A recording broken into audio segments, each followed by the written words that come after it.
Espace TV, le 22h.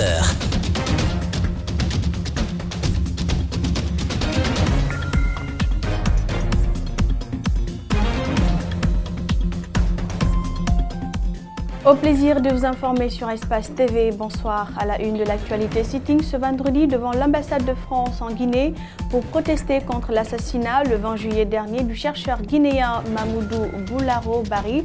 En France, les protestataires réclament justice. À la une également, Alpha Condé, une certaine idée de la Guinée, c'est le titre du nouvel ouvrage du chef de l'État guinéen. Composé de 3 chapitres, il relate le parcours de l'homme d'État à Paris jusqu'à son élection à la magistrature suprême du pays.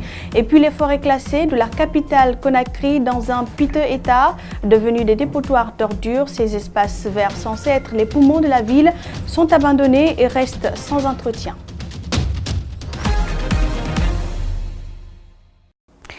Bienvenue si vous venez de nous rejoindre sur Espace TV. Ils étaient des centaines à investir le parvis de l'ambassade de France en Guinée ce vendredi pour protester contre l'assassinat de Mamoudou Boularo Bari. Le 20 juillet dernier, on vous le rappelle, ce jeune universitaire chercheur a subi des coups par un turco-français qui est actuellement interné dans un hôpital psychiatrique. Une indignation chez la famille et plusieurs compatriotes qui réclament justice. Nos reporters Abdourahmane Ba et Ibrahima Kamara étaient sur les lieux. Suivez leur reportage.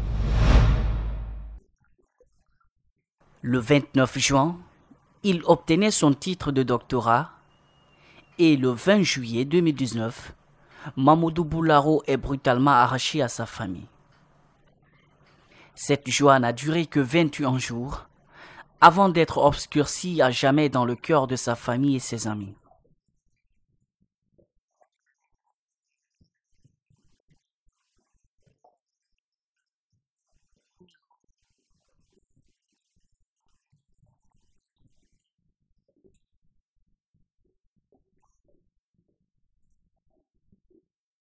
À bas le racisme, le sang du noir est égal à celui du blanc, des slogans antiracistes. Il réclame justice pour ce éminent juriste, parti à la fleur de l'âge.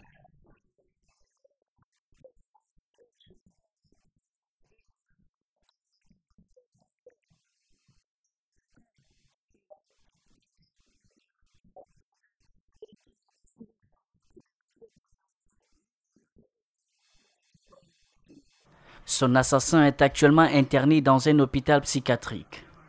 D'après les autorités françaises, l'homme n'a pas toutes ses facultés mentales.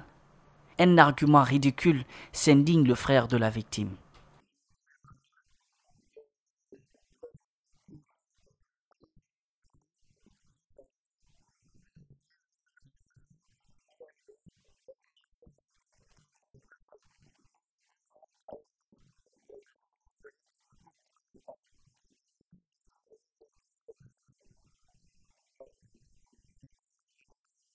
Et cette manifestation le prouve. Ils sont tous épris de justice, ces hommes venus l'exprimer à travers cette protestation.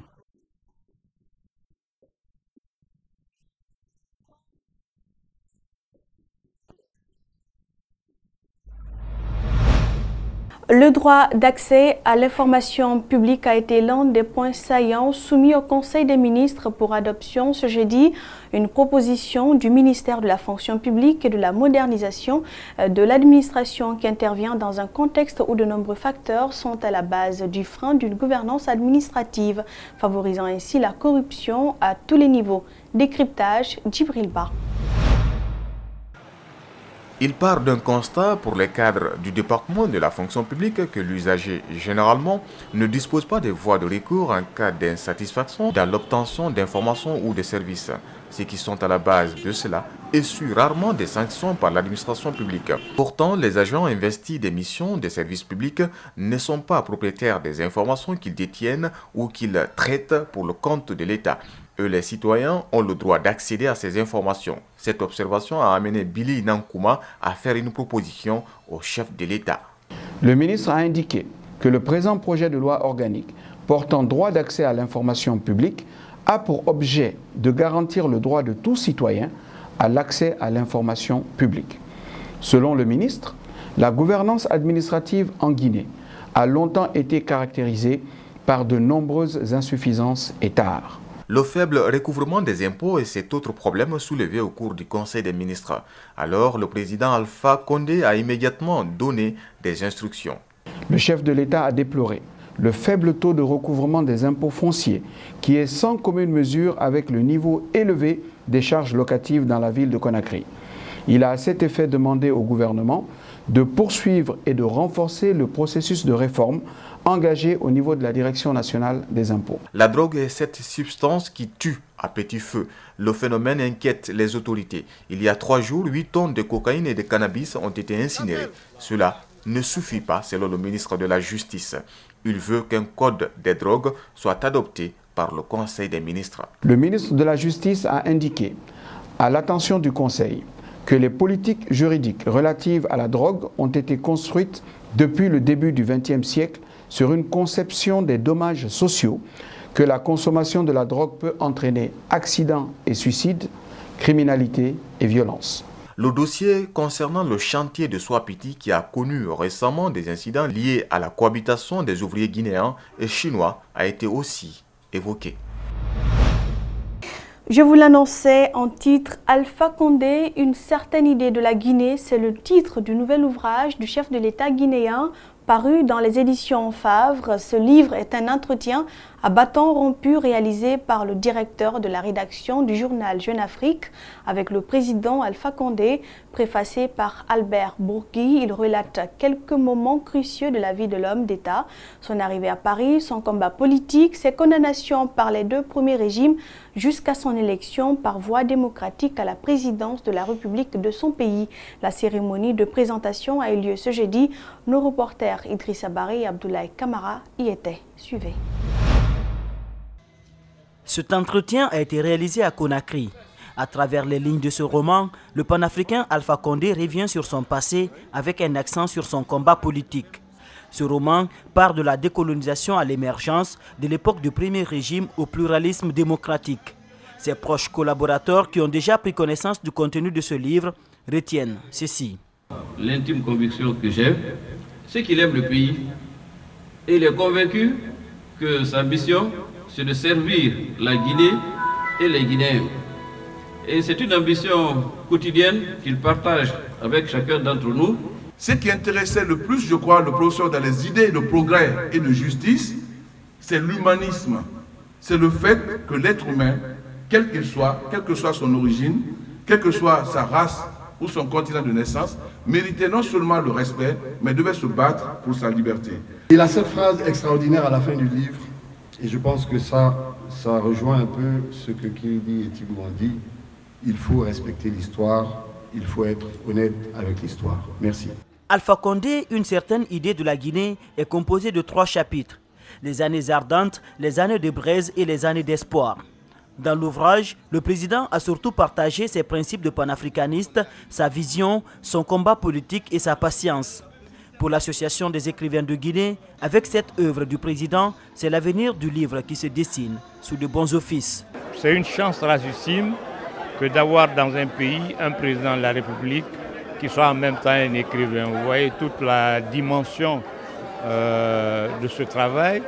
Président et écrivain, ça veut dire que le livre a un bel avenir dans notre pays. Parce qu'en tant que président et écrivain, il encouragera tout naturellement la promotion du livre en sa qualité de protecteur des arts aussi. Ce bouquin est le 3e ouvrage du président Alpha Condé après ses œuvres Guinée, Albanie d'Afrique ou Néocolonie américaine, paru aux éditions J. Lecoeur en 1972, et Un Africain engagé, C'est que je veux pour la Guinée, édition Picolec, paru en 2010. Les travaux de validation du plan stratégique de l'Agence guinéenne de promotion des exportations ont démarré ce vendredi à Conakry. Il s'agit en effet d'un instrument de management stratégique et de mobilisation de ressources. Le document devra contribuer également à l'amélioration de l'accès des exportateurs aux marchés régionaux et internationaux. Les explications de Mohamed Damaro Kamara et Yacouba Traoré. L'Agipex est l'organisme guinéen consacré par la stratégie nationale de l'exportation pour la promotion du commerce. Dans la dynamique de se rendre plus efficiente, l'Agence guinéenne de promotion des exportations a décidé de se doter d'un plan stratégique, un outil de management devant lui permettre d'aider les entreprises à se développer, mais aussi à s'exporter sur le marché international.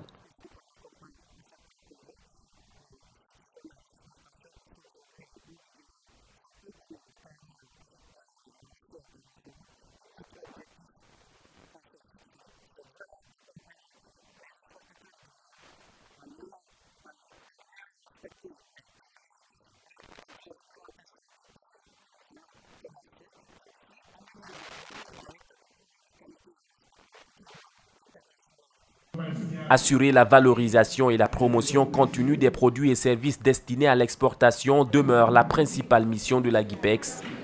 Pour y parvenir, elle devra travailler à croître et à renforcer le partenariat avec les institutions ou structures évoluant dans le domaine du commerce et pas seulement.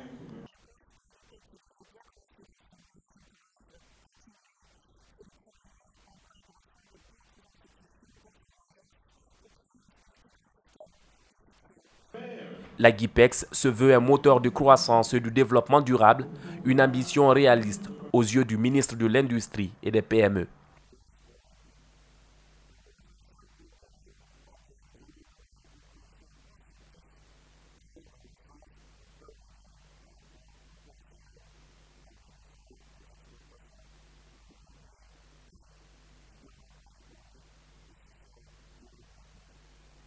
Le plan stratégique de l'AGIPEX, une fois validé, permettra l'accroissement des revenus des petits et moyens exportateurs. Au total, 10 produits prioritaires ont été déjà identifiés à cet effet.